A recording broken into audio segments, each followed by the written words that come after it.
안녕하십니까. 수상경영 27회 합니다. 수상경영을 원고를 넘기고도 지금 다시 또 합니다. 오늘은 학원에 지금 내년부터 강의가 있어가지고 미팅을 지금 한 두 군데 했습니다. 강의는 들어갈 것 같은 느낌이 되네요. 그리고 이제 수산물 품질관리사 자격증까지 강의를 지금 어떻게 할 거냐, 강의 일정을 내라고까지 했습니다. 그 정도까지 이제 진행이 되고,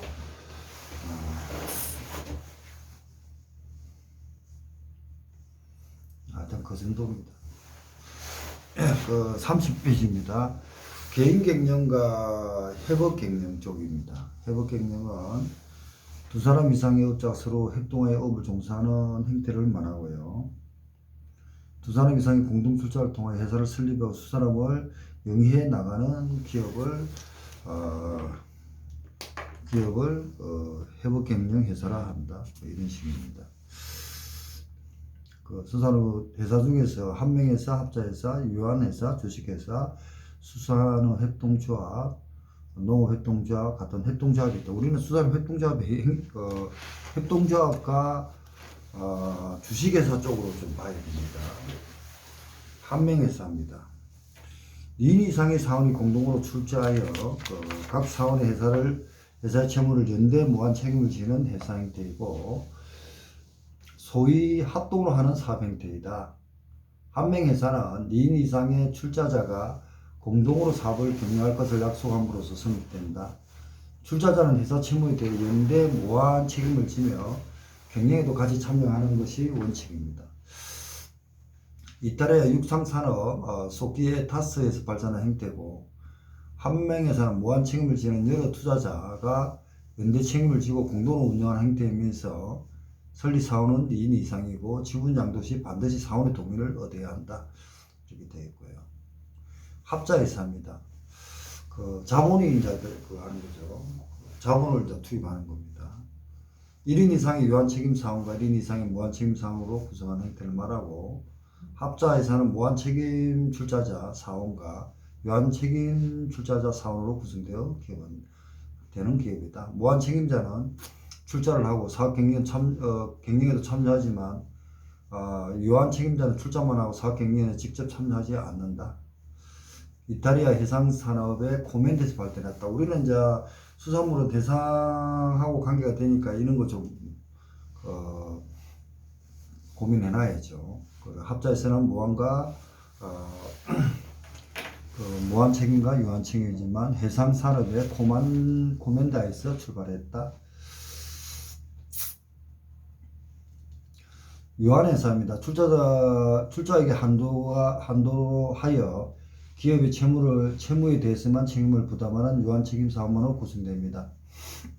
보통 한명회사와 합자회사의 장점을 가미하여 설립하는 형태의 회사이고, 유한회사는 2인 이상 50인 이내에 유한책임을 지는 출자들로 구성됩니다. 모든 출자자들은 출자액의 한도 내에서만 회사의 채무를 집니다. 영국의 비터 컴퍼니 또는 독일의 유한책임회사에서 발전한 형태고, 유한회사나 리미티드 파트너십은 회사 전원의 간접의 유한책임을 지는 자본적 결합입니다. 그리고 유한책임은 최저자본금액은 1,000,000원이고 뭐 이렇게 되어 있습니다. 법이 바뀌겠죠. 자, 주식회사입니다. 자본의 증권화 제도를 활용하는 것인데, 대규모 자본을 조달할 수 있는 것 등이 장점의 회사이다. 소유자와 경영자가 분리되고 현대 경영 형태의 대표적이고, 우리 수산물 회사가 대부분 주식회사에 속합니다. 근데 아까 전에 합자회사도 해상산업 코멘다에서 발전했다 했죠, 그죠? 2인 이상이고. 그러니까 우리 수산물하고 관계되는 전체 유형을 보면서 관계되는 걸 좀 고민해 주시기 바랍니다. 대규모 사업을 경영하는 데는 많은 자본이 필요합니다. 자본이 필요하고,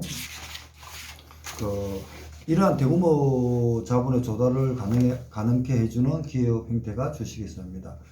주식회사의 특징은 자본의 증권화, 유한 책임, 출자와 경영의 분리 등 세 가지가 특징입니다. 주식회사 자본은 주식이라는 유가증권으로 되어 있으며 균등 분할되어 있기에 자본 조달이 쉽고 다른 출자자, 주주들의 승인 없이도 자유로이 매매 양도가 가능하여 회사는 다수인들부터 일시에 거액의 자금을 조달하는 겁니다. 주식회사는 조인트 스탁 컴퍼니는 모든 출자자가 유한 책임을 지고 출자 지분에 증권하여 자유롭게 양도할 수 있는 특징이 있습니다. 우리가 주식할 때 이겁니다. 주식회사는 거대한 자본을 쉽게 조달할 수 있는 장점이 있고, 주식회사의 주주는 경영권을 경영자에 위임할 수 있어 소유와 경영의 분리가 특징입니다. 자본의 증권화, 유한 책임, 출자 경영의 분리 이겁니다. 자, 수산업 협동조합입니다. 그럼 이건 우리가 수산업 협동조합이니까 또 우리하고 직접 관계되니까 많이 고민해주고 와야죠.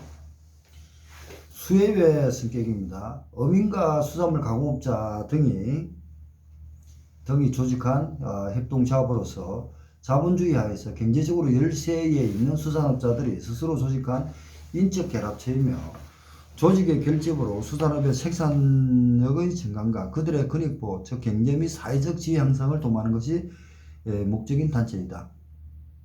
협동조합은 경제적으로 불리한 위치에 있는 소규모의 생산자나 소비자들의 상호 부조의 정신으로 모여 그들의 이익을 서로 보호하고 경제적 및 사회적 지위를 높이는 데 목적이 두는 인적 공동기업이다. 스스로 이러한 목적을 달성하기 위하여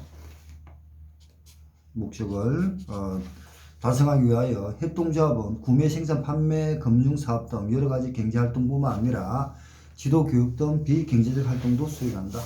조합은 일정액 이상의 출자를 하고 출자액의 한도 내에서 유한 책임을 진다. 자, 그럼 일정액 이상 출자, 1계좌, 출자액 한도 내에서 유한 책임을 진다. 협동조합은 조합 자체의 영리 추구의 목적을 하지 않는다는 점에서 일반 사기업과 구별된다. 나중에 이제 수협조합법을 보면 됩니다. 뒤에 있거든요. 자, 수협의 종류는 지구별 수협, 일정한 지구 내에 거주하는 어민으로 조직되는 조합을 말합니다. 어촌계에서 그 핵심이죠. 어촌계가. 업종별 수협, 특정한 종류의 어민으로서 도 또는 전국을 업무구역으로 하여 조직되는 형태다. 협동체다.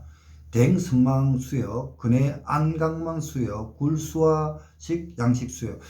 대행선망 수협은 제가 군산 가니까 있고요. 근해 안강망을 가니까 안강망이 군산에 있었습니다. 대행선망 수협은 인천에 있었는가?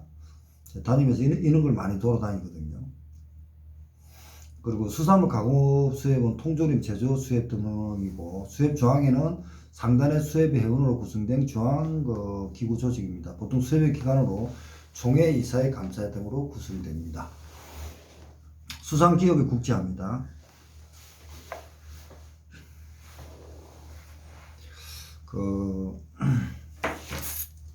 제가 지금 원고가 넘어갔다 하지만 다시 한번 보면서 그 편제라든지 뭐 오타가 다시 있나 싶어서 시간을 갖고 요번 주 다음 주까지 이렇게 쭉 다시 이렇게 이론을 보는 겁니다. 예, 보고 그러니까 왜 이렇게 자근이 읽나 이렇게 생각하지 마시고, 예, 그렇습니다. 오늘 수산기업의 국제화입니다. 오늘날 기업의 경영 활동은 한 나라 안에 한정되지 않고 세계 여러 나라로 그 영역을 확대해 나가고 있다. 특히 우리나라와 같은 부존 자원이 빈약하고 경제 발전을 해외 시장에 주로 의존하고 있는 경우에 기업의 국제화는 반드시 필요한 경영 전략이다. 유행하는 합자 회사과 다국적 기업, 그리고 근거지 구분해서 국내국의 근거지 기지 분류 이렇게 나누네요. 합자 회사란 조인트 벤처라고도 하는데 2개국 이상의 기업이 공동으로 출자해서 공동으로 사업을 경영하는 해외 기업의 형태를 말하고, 세계 연합국들은 200해리 경제 수역 선포 등 수산자원 보호 정책을 실시하고 있기 때문에 장기적으로 해외 수산자원을 확보하기 위해서는 연합국들과 협력을 필요한데, 여기에 적합한 기업 형태가 연합국과 공동투자를 위한 합자회사라고 합니다. 합자회사는 앞에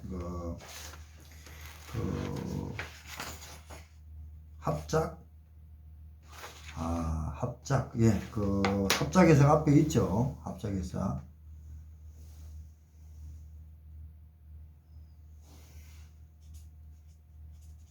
합작회사.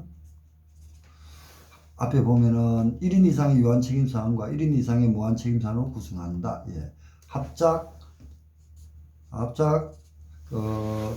회사는 무한 책임 출자자와 유한 책임 출자자로 구성되고, 무한 책임자는 출자를 하고 사업 행위는 참여하지 않는다. 이렇게 되어 있고, 유한, 한명, 합작, 그리고 그렇게 되어 있습니다. 유한, 주식회사, 그 다음에 합작회사. 다국적 기업입니다. 멀티내셔널 코퍼레이션. 우리는 열한국의 200회리 경제 수역 선포와 관계된다 이겁니다. 그거는 합작회사다. 그런 개념으로 보시고요. 다국적 기업입니다. 한 회사가 2개국 이상의 기업을 설립하고 세계 여러 국가에서 생산이나 판매 등 경영 활동을 펴나가는 기업을 말한다. 다국적 기업은 본사를 모국에 두고 여러 나라의 관계사를 가진다. 다국적 기업은 투자 대상국 기업들에 비해 생산이나 마케팅 측면에서 기술적 우위를 가지므로 높은 이익을 실현하는 경우가 많다. 근거지 구분을 해서 3번은 국내 국외 기지 분류 수산일반 37페이지에 있답니다. 수산일반 37페이지에 있다니까 보겠습니다.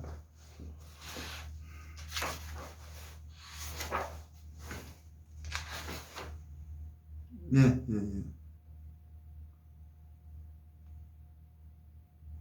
근거지업은 북태평양 맹태트롤이나 꽁치 봉수망업은 국외기지업입니다. 그런데 국외기지가 아니고 국내기지다. 이게 틀린 문제죠. 국내기지다. 틀린 것은 해가지고 37번에 1번 문제가 있네요.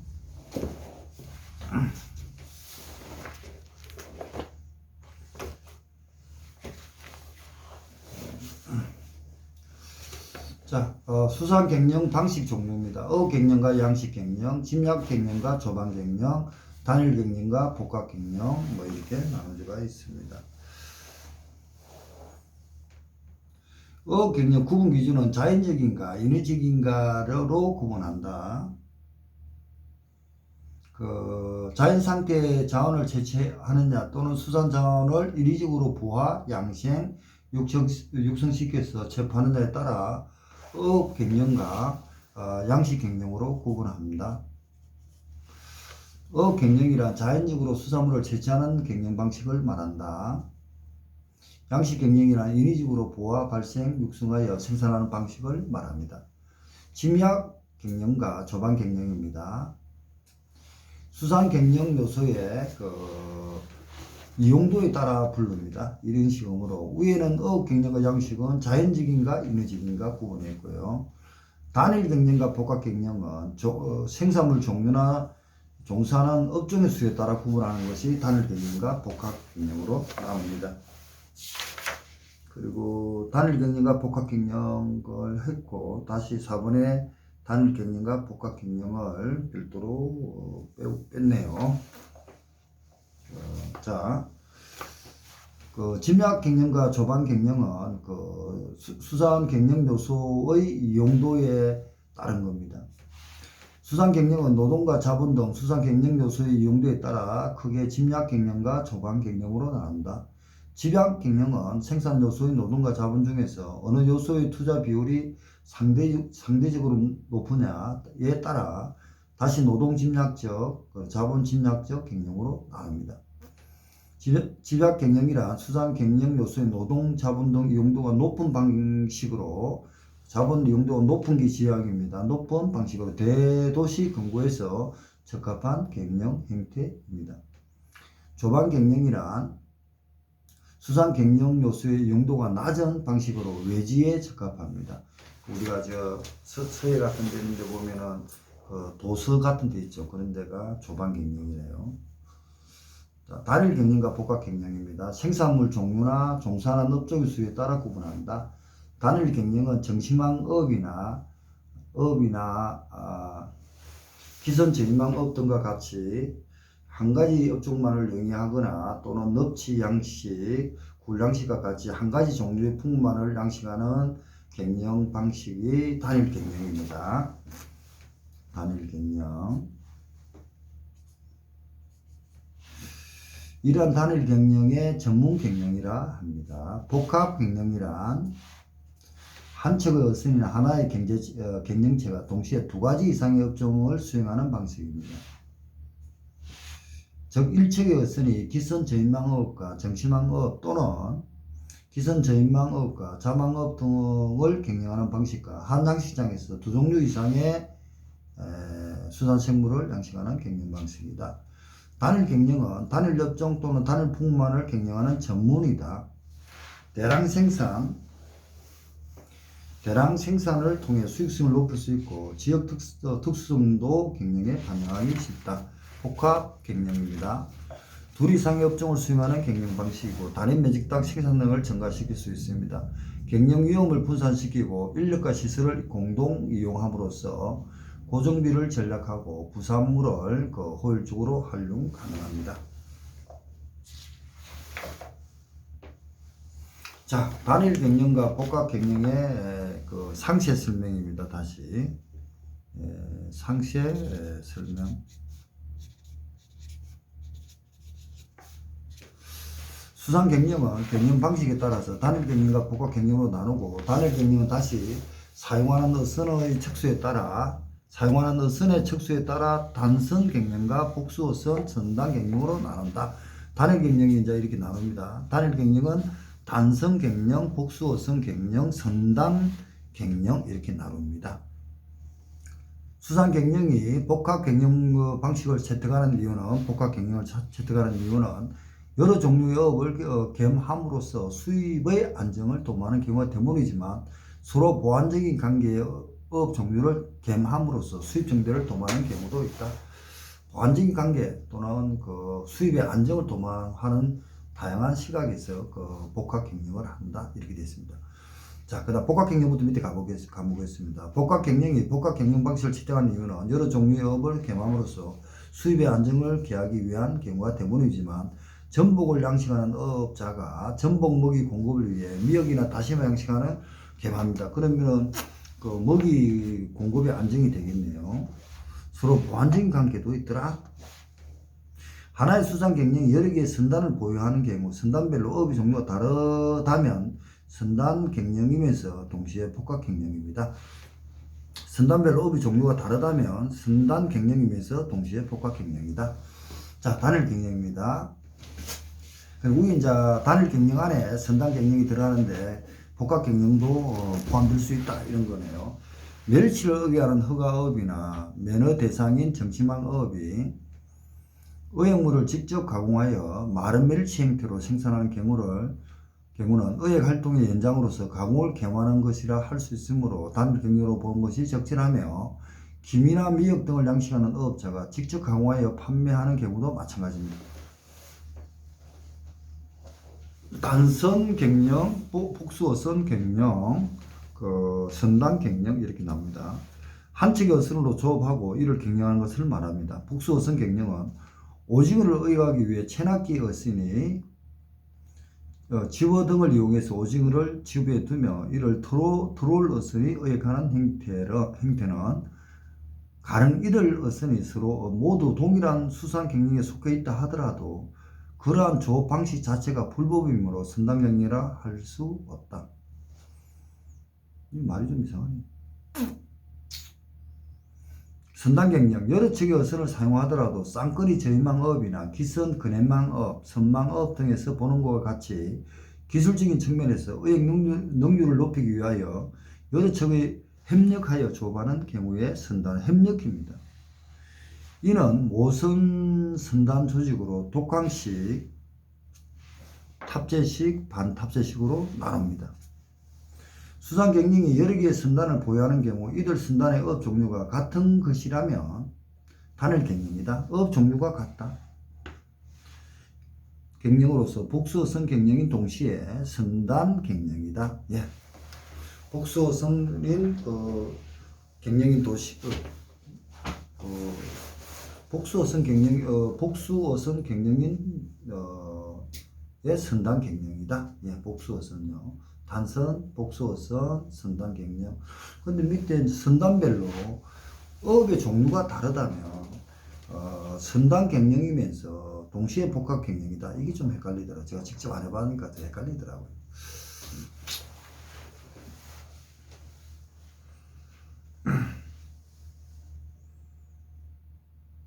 모선식 선단 조직은 독강식, 탑재식, 반탑재식 이렇게 나눠지가 있습니다. 자, 이 정도 해가지고 수상 갱령을 일단 마치고 허가를 좀 해볼까요? 이 허가 종사 업종에 따른 구분은 매너 허가 신고 등록업입니다. 이 수산업이 이번에 개정이 많이 됐습니다. 자, 수산직이나 수품사에서 시험은 계속 다 놓았고요. 볼게요. 연안업, 매너나 허가 신고 등록업은 일반 수산업 법률 참조해가지고 됐기 때문에 개정이 많이 됐거든요. 개정 삭제가 되었습니다. 매너는 정심항과 마을업 빼고는 8조요. 나머지는 삭제되었습니다. 뒤에 법률 할 때 같이 하기라고. 앞에도 했죠. 연안업입니다. 연안업이란 연안구역을 조업수익으로 하는 업으로 수산업법상의 연안업과 구획업 그리고 근해업 가운데 일부를 포함합니다. 구획업은 허가죠. 연안구역이란 어업권 업의 의장과 신고업의 의장까지 모두를 포함합니다. 연안구역은 신고와 허가까지 다 포함하네요. 그 보면 일반적으로 해안으로부터 바깥쪽 12일까지이고 또한 출항 시간을 기준으로 하는 경우에 일반적으로 출항하여 조업을 마친 후 24시간 내에 개항할 수 있는 범위다. 어선의 구멍은 대부분 10톤 미만이고 주로 의과 경영에 의해 영위되고 있다. 이게 연안입니다. 근해업 경영입니다. 근해업이란 일반적으로 연안업 의장의 바깥쪽에 있는 우리나라 배타적 경제 수역을 주된 조업 수역으로 하는 업으로 제도적으로 해양수산부 장관의 허가를 받고 있습니다. 허가는 해수부 장관, 또는 시도지사, 그 다음에 군구청장의 허가 이렇게 되어 있고, 구획업 외에는 허가에서 많이 삭제 다 돼버렸죠. 시군구에서 그것도 변경이 되었습니다. 10톤 이상의 어선을 사용하도록 되어 있다. 사용하도록 되어 있다. 원래 근해업은 배타적 경제 수역 가운데 연안업의 의장을 제외한 모든 수역을 조업하도록 되어야 함에도 불구하고 실제 있어 업 종류별로 조업 가능한 수역이 일부에 한정되어 있는 경우가 많고 몇몇 종류의 업에 있어서는 연안업과 조업 수역에 구분이 되지 않은 것들도 있다. 통념상으로 연안업의 의장과 근해업의 의장은 구분되지만 제도적으로 그 경계가 설정되어 있지 않아서 실제로는 의장의 구분 없이 연안업과 근해업 뒤섞여 조업하고 있다. 다만 어획용률 매우 높은 저인망업이나 트롤업 등에 대해서는 수산자원관리 관점에서 연안 수역의 조업 금지 구역으로 정하고 있다. 이래 되고요. 양식업입니다. 양식업 경영, 자원의 수산자원을 단순히 체포하는 일은 생산활동의 주된 내용으로 하는 허가업과 달리 죄송합니다. 제가 이제 안 읽다가 그냥 설명하다가 책 보고 읽으니까 말이 안 나가네요. 강의 연습한다 생각하십시오. 학원 이제 강의를 내년 1월 중순부터 촬영 들어가거든요. 그러다 보니까 그냥 이렇게 편하게 강의할 때하고 상이 다르잖아요. 그죠? 네, 그래서 양식은 스스로 생산하거나 구입한 종모를 수산자원이라고 그럽니다. 제가 요번에 할 때는 그 종모 옆에다 수산자원, 수산종자를 넣겠습니다. 상품성을 가진 구입한 종모를 상품성을 가진 크기까지 생산시키는 일을 생산활동을 주된 내용으로 하는 것이 양식업입니다. 양식업에 있어서 양식 방법에 따라 수화식, 바다식, 가도식, 축제식 등으로 양식업의 종류를 구별하는 게 적절하다. 수화식이 요번에 시험에 나왔습니다. 수산일반하고 수산지 공모에서 그렇습니다. 결론, 수산경영 형태는 경영 주체의 성격과 업에 대한 의존도, 종사하는 업종에 따라 구분할 수 있는데, 주체에 따라서는 의가경영, 기업경영, 조합경영 이렇게 나누고요. 의존도에 따라는 전업의가 경영과 제1종 겸업의가, 2종 겸업의가, 전업의가로 나눕니다. 종사업종에 따라서 연안업 경영과 근해업 경영, 양식업 경영으로 구분합니다. 네, 이거 좀 봐두시고요. 전업업은 순수하게 이제 업을 하는 것이고, 업을 생활을 하는 거고, 일종 겸업업은 50% 이상의 생활비를 업에서 노는 거고, 이종 겸업업은요 50% 이상이 농업 같은 데서 노고 나머지 업을 하고 이런 식으로 나눈답니다. 네, 그래서 문제는 바로 넘어갑니다. 뭐 좋다 없다고 생각하고 나갑니다. 지금 이론을 하는 게 좀 급해가지고 쭉 넘어갑니다. 하다가 오타 같은 게 있으면 좀 저한테 좀 알려주시기 바랍니다. 이 책 쓰고 보는데 돌았으면은 오타가 눈에 보여야 되는데 잘 안 보이더라고요.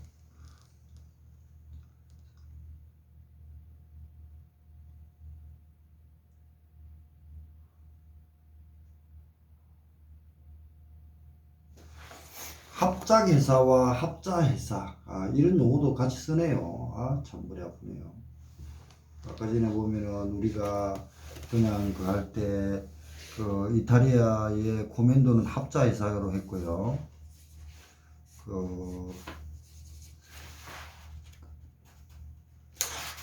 그리고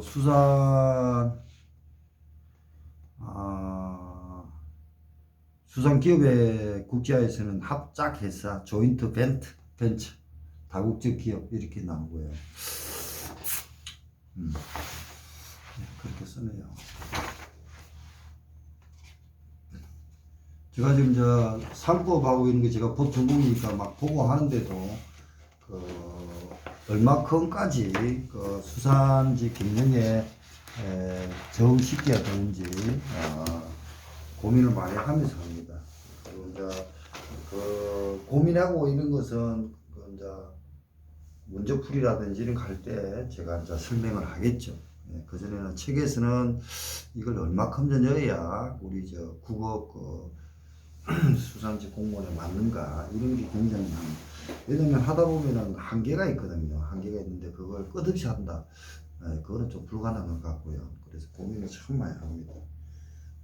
머리는 나쁜데 고민을 많이 하니까 하여튼 그렇습니다. 그래서 오늘은 27회는 30에서 42페이지까지 하고요. 수산 경영 형태입니다.